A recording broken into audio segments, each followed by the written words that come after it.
Because knowing that God's given it to you in the first place.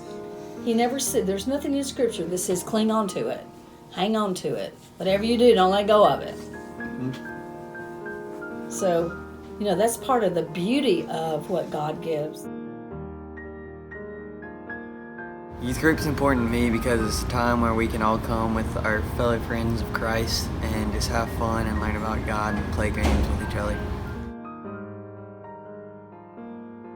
It's not just everybody that is great and pure and doing everything right in the Bible.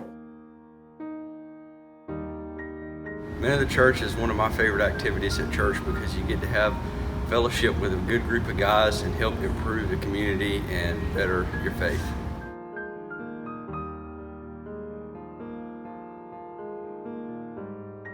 Church mission trips are important to me because not only do we get to serve others in the community, but we can build friendships throughout our church and grow in our faith.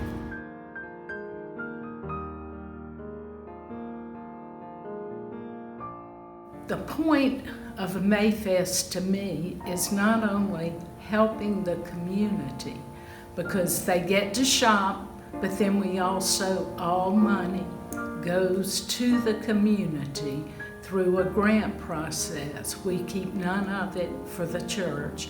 But the thing to me, the great part for the church, is it's a time that we get to know the person who's always at church but sits 3 rows behind me, and I never get to know them. We work together, we work hard, but we produce also. And what we produce that's important to me are the friendships, the fellowship, and then of course the monetary benefit to the community.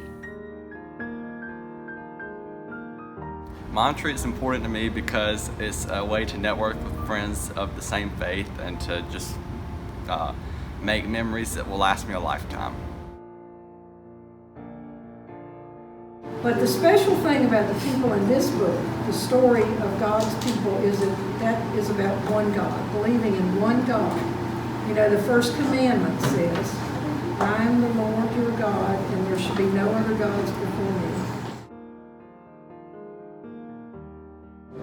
Well, it actually started years ago with Ed Whitehurst, who did most of the landscaping, and said that he needed help and asked for help. And Kay McLeod and I volunteered, and she went on Wednesdays and I went on Saturdays, and he taught us about the flowers and trimming and all this, and I really became interested in it.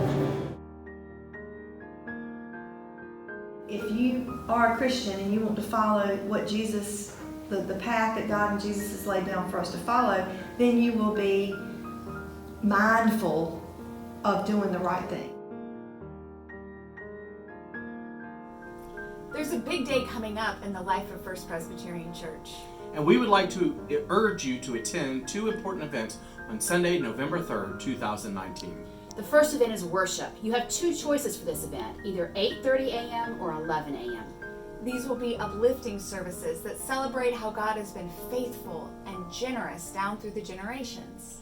It will also be a time when we can give our pledge cards as an act of worship.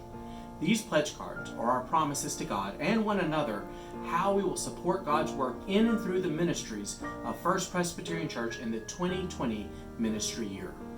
We believe that First Presbyterian Church is a special faith community dedicated to God and reflecting God's love in this world. And we believe you will want to be a part of how First Presbyterian Church plans to minister to the world in 2020.